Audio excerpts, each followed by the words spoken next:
Hello. Welcome back to another episode of Damnit, Sandy, starring Matt and... Today it's another Matt. But Double not trouble. Not me, though. No, I'm a different entity. Matt was kind enough to come join to do a video while Sandy's still out of town, and we have a really cool one for you. I know, it's exciting. We're going to talk some underrated classics. Yeah, from present day and old. So you may not know all these, you may know all of them. Music for Parties by Silicon Teens. Do you know this? Mm-mm. No, okay, so... It's by this guy named Daniel Miller. Okay. He started a record label called Mute Records. They signed like Moby and Depeche Mode and weird electronic stuff. And this was an album that he put out where it's all early like synth versions of classic rock tunes like Do Wah Diddy, You Really Got Me. I'm reading right now. Oh, he does Judy in Disguise too. You know that Judy in Disguise, da da da. But really nerdy. It's like even nerdier than Devo. So it's like Weird Al-ish levels of nerdy. Yeah, kinda. Okay. That's accurate. And it's so fun and funny to throw on when people are over. It really is good for parties, because people do not suspect it. I love old visions of the future. It kind of feels like that. I like early synth stuff, because it's like, oh, they were onto something, and that's where it went. This is an album by The Strokes called First Impressions of Earth. Now, this is underrated to me because when people talk about The Strokes, they're always talking about Is This It, Room on Fire. Everyone says those are the albums, mostly Is This It. But to me, those are solid front to back, but they don't really experiment. They have a sound that it works. First Impressions of Earth is the first LP they do where they actually try to go a little stranger. They do a little more electronic, a little more experimental. Right. My favorite Strokes songs on this, You Only Live Once. And I just think this album is really moody and atmospheric, and even the highs are moody, which I like. It almost evokes Depeche Mode at times, and like stuff like that, where it's very, and like even Joy Division. Honestly, I don't particularly get The Strokes. Okay. So maybe that's the album for me. And maybe if you feel the same way, it's the album for you. Oh, are we doing my next one? Yeah. Which one? If you're ready. Oh yeah, I definitely am. No record collection is complete without a little bit of metal, so I brought Boris, At Last Feedbacker. This album is really great. It's sort of like a baby's first doom metal album. It's a 40-minute, long track, and every 10 minutes a new thing happens. So it starts off slow, kind of them striking one chord over and over and over again, and then it starts to build up, and around 30 minutes it gets so intense and so crazy and loud and Boris-y, and it's really fun. They're from Japan, right? Yeah, Japanese band. Is that a colored So record I crazy. see? Yeah, oh, it's red. Ooh, fancy. With weird, black flecks in it. As if, yeah. That's pretty. Kind of like blood with dirt. Or watermelon. Classic watermelon or blood with dirt. Okay. Here's a question for you. Shoot. You said it's one long track. Yes. How is it like to flip that? Because I always wonder with ambient albums and stuff where it's kind of just one long experience. Flipping it tends to break up the flow. For this one, the second part of the movement just rapidly fades out. Okay. On side one, and then you have to flip it over, and it just starts right back up. My next pick is one that I feel like you are going to have something to say about. Okay. It's a little band called Pink Floyd. I don't know if you've ever heard of them. Oh, yeah. This is their album, Animals. This is by far, and I'm not saying like it's close, this is by far my favorite release they've ever put out. Animals is, well, I know that the album itself has this whole socio-political commentary in it, which to me, I'm not from that era, so I can't really relate to it or really personally appreciate that. But it's always cool when there's a concept album. And I just think the guitar work on this album, David Gilmour, is just unbelievable. Like on Dogs, it's like an 11-minute track where you never get bored because he constantly changes his style and keeps you on your toes. The album goes through so many phases. My favorite song is actually called Pigs, 3 Different Ones. My dad showed me this song, and I remember being pass it down generation to generation. And blew my mind when I heard it. And ever since then, this has been one of my favorite albums. People don't talk about it in the way they talk about Dark Side, I Wish You Were Here, even The Wall. People that one's my favorite. The Wall? Well, so I'm a big fan of Tommy, the Who album, and just I like any album with scope and a story. So yeah, when I go to Pink Floyd, I come to it from a place of loving The Wall first. Okay. And then everything else, I'm sort of playing catch up on. Psychedelic rock, there's something to it. And this is definitely proggy too. It has prog rock elements to it. Right. Obviously heavy psychedelia. Yeah, I love this album. If you don't know this and you like Pink Floyd, please listen to it.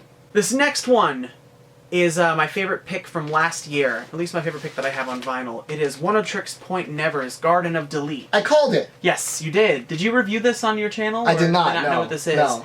I saw One O Tricks in support of this album, and it was the scariest show I've ever been to. It's an exploration of EDM, of IDM, of grunge, of industrial, and it's all thrown into this cauldron and, you know, boiled over, and it's just so... It's weird and moving, but it will scare you. And I like that kind of experience. It's rare in music. And so that's why I picked One O Tricks Point Never's Garden of Delete. Do you think that your average person should start with this, or do you think for One O Tricks you should start question. earlier? Start earlier, Okay. Especially, you know, he's Like dabbled Replica? with some Replica's really good. I like R+7, his more minimalist stuff. At the risk of talking about Kanye 2 videos in a row, 808s and Heartbreak. 808s and Heartbreak is Kanye's masterpiece, and I feel like a lot of people don't give it any credit because it's so different than all the music that came out at that time, as well as his discography. What's cool about this album, first of all, the packaging, getting off topic a bit, is so nice. It's like this triple gatefold with the CD in there. It's like rainbows. He was coming off the success of Graduation, which arguably propelled him to superstar status. You know, he got a lot of credit with his first 2 albums, but Graduation was the one where everyone was like, oh man, Kanye West. And that's a very bravado-heavy album where he talks about how he's amazing throughout the whole thing, but the album's amazing, so you forgive him for it. He backed it up. He backed it up. If you can say you're a genius, you just gotta back it up with truth and facts. Exactly. So that album is very heavy, very like almost pop, dance, hip-hop at times. And then his mother died, and it literally devastated him. He broke up with his fiancée. He had an entire shift in his momentum, what he wanted to do, his artistic vision, and through it birthed 808s and Heartbreak, which is a synth-heavy, using drum machines, auto-tune, and it just doesn't sound like any music at that time, although music now sounds a lot like 808s. A lot of albums took inspiration from this, and a lot of fans acknowledge this as his best. A lot of your average person who doesn't really know Kanye doesn't think it's a good album.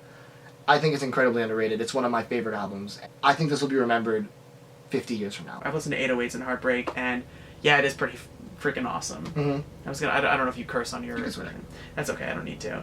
But I don't need to. It's freaking awesome. So enjoy, children. Going back and listening to it. This one is Talking with the Taxi-Man About Poetry by Billy Bragg. Nice. I'm taking it back a little bit. I just love this album, especially because I picked it up in Japan, and I got the Obi stripe on it. Love that and I got Obi. him to sign it, and he was like, wow, I can't believe it, a Japanese record of me. And he drew a little question mark on top of this person's head, exclamation mark. But this is a really cool and beautiful album. Wait, what's the significance of that? I don't know, just, you know, I guess that is Billy, because he has a thing, he has a... Maybe he's like, I don't know who that girl is? It's just, it's interesting, and I like this album for its lyrics. It's got Johnny Marr. Johnny Marr played guitar Wow, I on didn't Greetings know to the that. New Brunette. Yeah, and yes, Greetings and Levi Stubbs' Tears. I'm big on lyrics. That's the thing that I'm drawn to most. If it's not weird and crazy instrumentation, that I really want to feel and understand the musician behind the project. And Billy Bragg, just, you know, late 80s, early 90s folk, bringing it back in. You know, it's him, it's this guy, John Wesley Harding, I'd recommend checking out. Hearing Billy Bragg just bellowing about, you know, help save the youth of America, or about ideology, or about love in his weird, you know, garbled voice. It does it for me. And, you know, I find him to be very profound, especially on this album. And some of the other stuff I've listened to as well. He has a large discography, but this one is the one that I brought today. Coming up next, we have a classic from the grunge gods, Stone Temple Pilots. Oh. Tiny Music Songs from the Vatican Gift Shop. That's a great title. Yeah, absolutely. And they tried to make the album cover look like a 70s album cover. I know a lot about what I know about, and I don't know anything about the Stone Temple Pilots. Well, this isn't I'm my... not proud of it, it just is the fact. It's just the truth. This isn't my underrated picks because everyone, much like the Strokes, talks about their first 2 albums, which is Core and Purple. They're grunge classics. They're amazing. I think Scott Weiland is one of the best vocalists for that genre by far. This is a departure. This is where they kind of got weird. You'll like this. This album was inspired by shoegaze and jangle pop. I do like shoegaze, and I do like jangle pop. Called it. Which is cool because that's not at all like their first 2 album sounds. Right. This is definitely less grunge and more art rock, in the sense where it's almost poppy, almost predates a lot of the indie sounds that we have in the mid 2000s and late 2000s. And yeah, some of their big hits are on it. Tripping on a Hole in a Paper Heart. This is the colored vinyl version. It's on blue to match the pool, which is cool.